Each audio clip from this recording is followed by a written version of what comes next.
Olha, eu acho que o ano de 2025 vai ser melhor do que 2024. Pelas contratações que foram feitas, os jogadores que nós mantivemos, eu acho que nós vamos ter um 2025 melhor do que 2024. Isso quer dizer que vai ser um bom 2025? Não é o que eu estou dizendo. Estou dizendo que vai ser melhor do que... Acho que vai ser melhor que 2024. Ser melhor do que 2024 significa, por exemplo, ir à final do estadual, que não fomos ano passado, e não ser rebaixado. E eu acho que isso vai acontecer. Eu acho que as 7 contratações que foram feitas, a manutenção de alguns jogadores, outros que saíram, o Fluminense ele caminha para fazer um 2025 mediano. E aí, analisando contratação por contratação.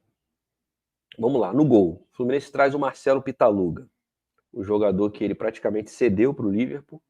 Uma negociação, acho que foi de R$1 milhão, um negócio desse, um valor irrisório.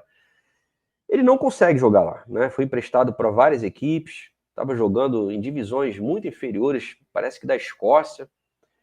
Ele chega para ser terceiro goleiro. O Vitor Eudes, que também não me passa confiança, é o reserva imediato, né, do Fábio. Então o Marcelo Pitaluga chega ali para uma composição de elenco. Vai jogar numa eventualidade, ao que parece.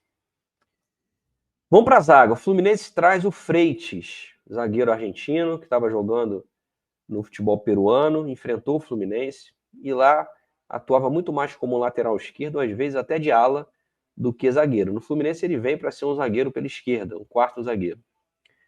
Os valores ainda são truncados, ninguém tem informação exata de quanto que ele custou, fala-se em 20 milhões de reais, o que seria um absurdo. E do pouco que eu vi desse jogador, me assustou. Parece um jogador muito limitado tecnicamente, com dificuldade de tempo de bola.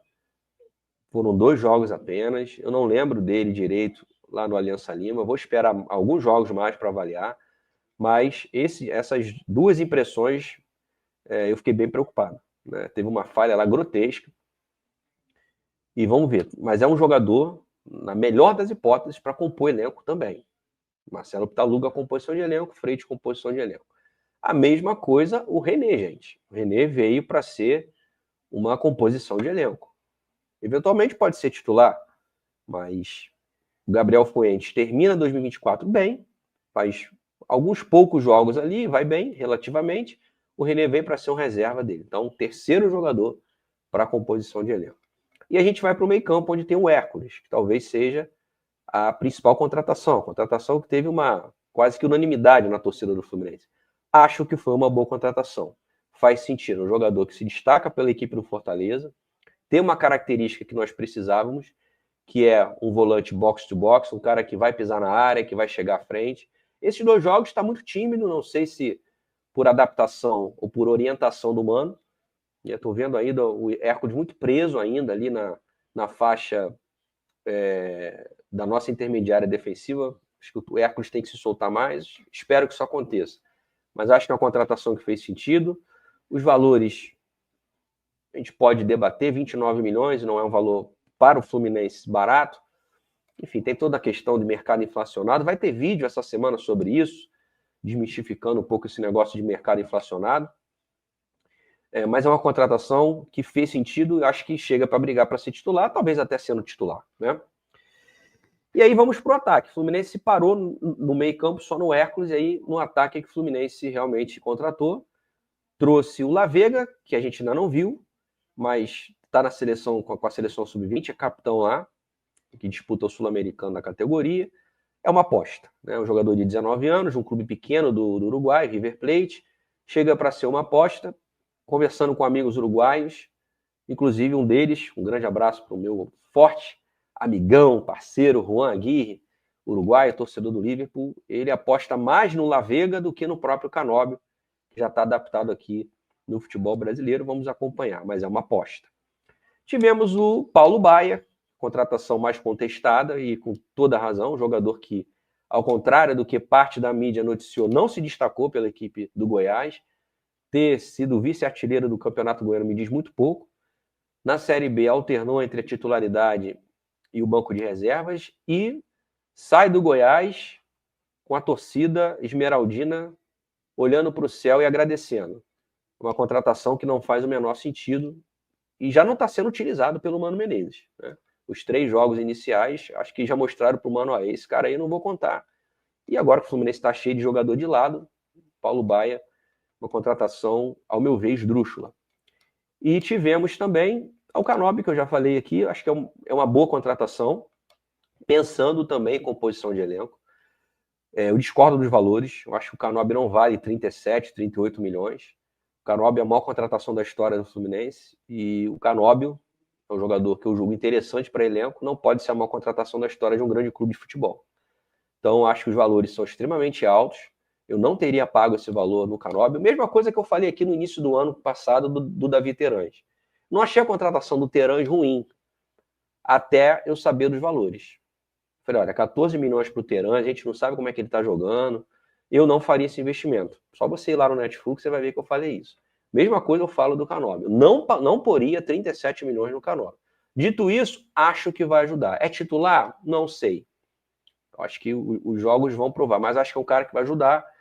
É uma característica que a gente estava precisando, um cara brigador pelo lado. Falta qualidade, sim, com a bola. Tecnicamente não é virtuoso. Vai irritar algumas vezes, como irritava o torcedor do Atlético Paranaense, chamava ele de pé de almofada.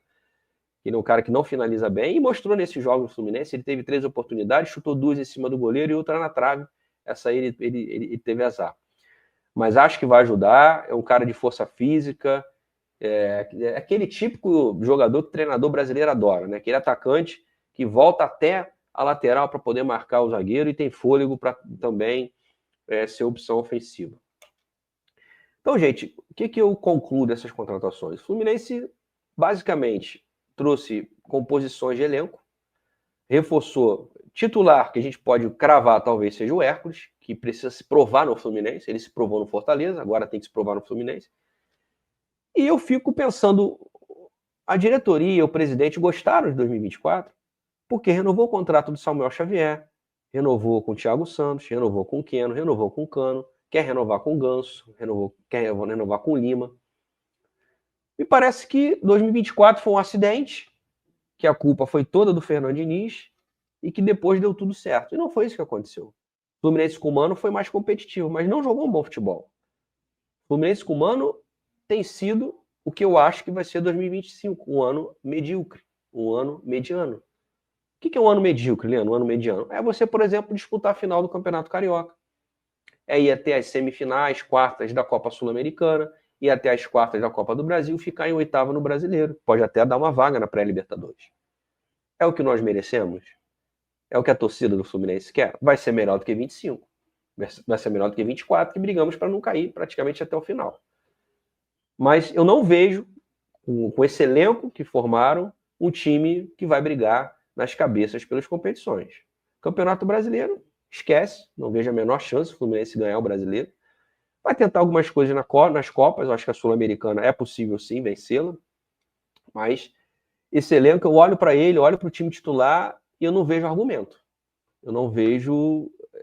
Eu olho para esse time e penso, cara, que a gente vai. Quem é que vai fazer a diferença aqui? Quem são os diferentes aqui? São os que ficaram. O Fluminense tem 4 jogadores diferentes: Fábio, Ganso, Arias e Thiago Silva. Fábio, Thiago, o Arias a gente não sabe se vai ficar.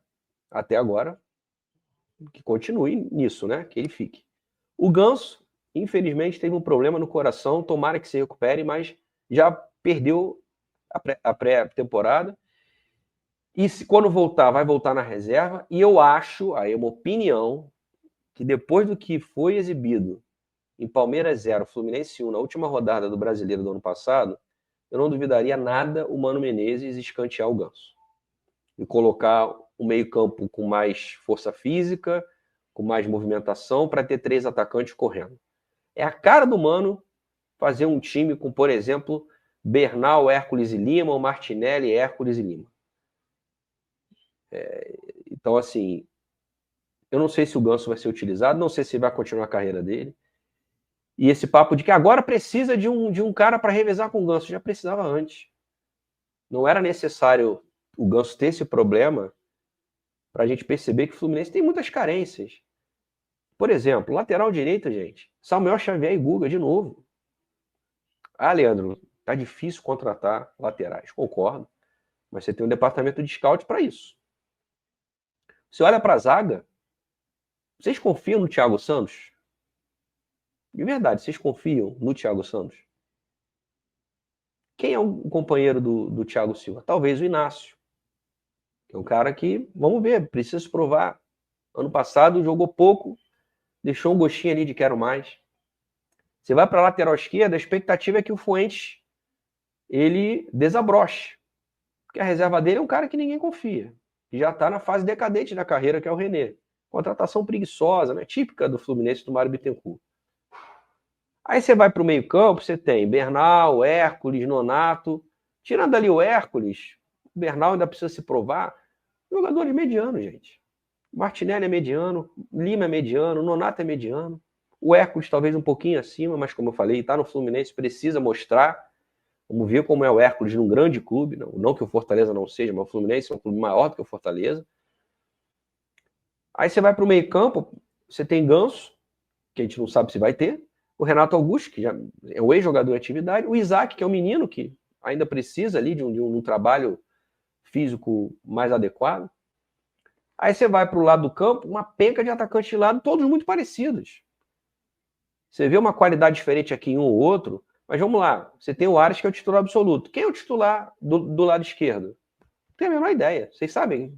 Para vocês, quem é o titular da ponta esquerda? É o Canóbio? Hoje acho que muita gente vai dizer que é o Canóbio, pela doação, pela força física, enfim, a entrega que ele tem demonstrado. Mas o Canóbio, gente, é bom jogador dentro de um contexto de Fluminense está sendo atacado, você pega a bola, fecha um meio-campo ali, lança no Canóbio, ele sai correndo, pode fazer um gol, dar uma assistência. Agora, no contexto de criação, você pegar time fechado, não vai adiantar nada você ter dois caras rápidos pelos lados, você tem que ter criatividade. E onde foi, na minha opinião, que o Fluminense pecou nesse mercado? Meio-campo. Você só trazer o Hércules. Você tinha que trazer um cara mais criativo, um meio-campo. Você não vai encontrar outro Ganso no mercado, não tem. Mas você pode encontrar um meio-atacante que vai te dar finalização, que vai jogar exatamente atrás do centroavante, para fazer uma tabela com ele. O Ganso não é exatamente esse 10, apesar de vestir. Ele é um cara muito mais circular ali, né? Desculpe a redundância, no círculo central, do que um 10 ali, um meio atacante que o centroavante vai dominar, fazer o pivô, rolar para ele chutar. O Fluminense precisava de um meio campo com essa característica. E não trouxe, só trouxe um meio campista. E trouxe 3 atacantes de lado. O Paulo Baia, que eu acho difícil se firmar. O Lavega, que é uma promessa, tomara que seja um grande jogador. O Canóbio, que é um jogador interessante ali para compor elenco, eventualmente ser titular, reserva. E aí você tem o Keno, tem o Serna. Então, gente, o que é o Fluminense de 2025? É torcer para o Ganso se recuperar e o Ares não ser vendido. São as nossas reservas técnicas, junto com o Thiago Silva e Fábio, como eu falei. Fábio, mais um ano, vamos ver, né? Já está com 44. Thiago Silva com 40. Então, eu acho que a diretoria olhou para 2024 e não aprendeu nada. Deve ter achado que foi um acidente de percurso o ano ruim que foi a temporada passada. E acha que só precisou reforçar o elenco. O Fluminense precisa de reforço para o time titular. Cadê um camisa 9, um pivô, um centroavante para a bola aérea? Cadê um atacante de lado, mas com a característica do Keno? É um cara que vai driblar em espaço curto, que vai tentar uma tabela. O Riquelme, por exemplo, pode ser esse jogador, mas é um menino, a gente não sabe, 17 anos. O Fluminense traz caras mais de força. Cadê jogador de meio campo para pensar o jogo? Não tem. Você trouxe só o Hércules, que também é um jogador de qualidade técnica, mas de força, de chegada à frente. Falei aqui, precisávamos, legal. Mas tem que ter mais qualidade. Zagueiro, quem são os zagueiros confiáveis? Qual o zagueiro confiável para jogar no Thiago Silva? A gente está torcendo para o Inácio ser um grande zagueiro, porque se não for, ele está lascado. O Freitas deu uma impressão ruim. O Manuel já era. Thiago Santos, me desculpe, eu não confio. Então, a gente fica preocupado com o que vai ser esse 2025. Repetindo, acho que vai ser melhor que 2024, o que não quer dizer que vai ser bom. Eu acho que o Fluminense sinaliza para nós torcedores e para o mercado que vai fazer um ano razoável, um ano mediano. E não é o que a gente quer.